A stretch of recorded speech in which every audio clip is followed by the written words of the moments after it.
What a bunch of bellends.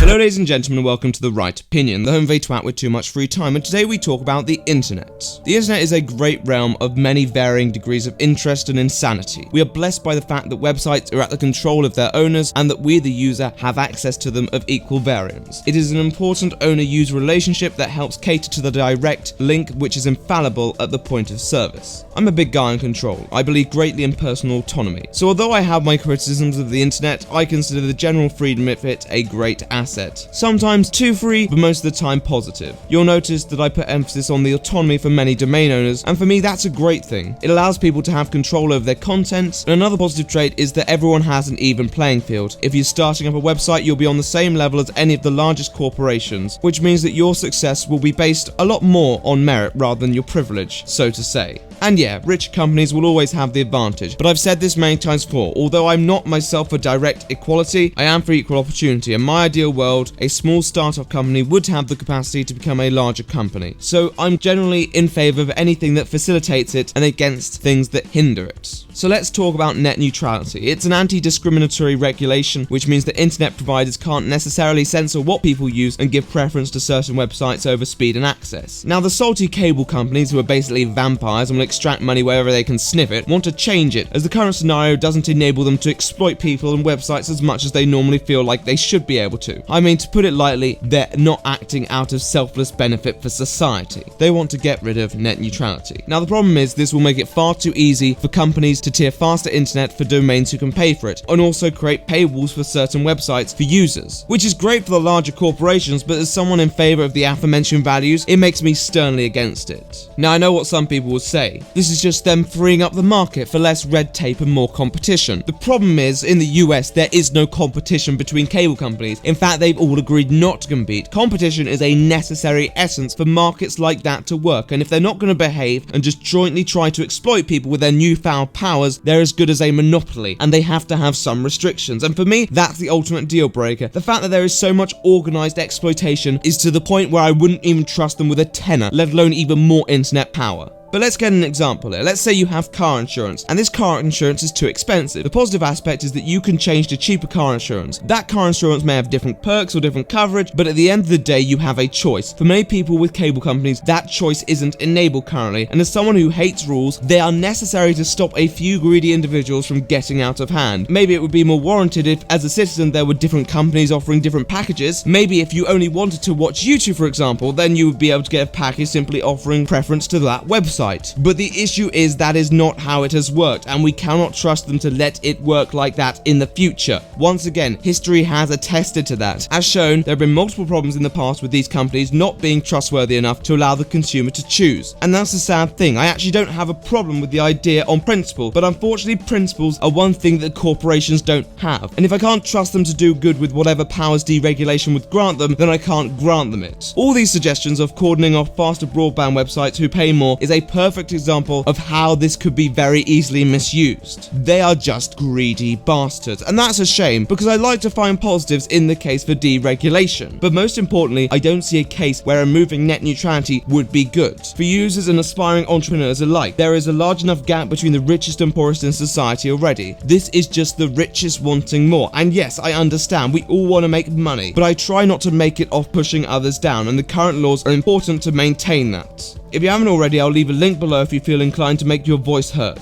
Otherwise, I'm The Right Opinion, and I'll see you in the next one.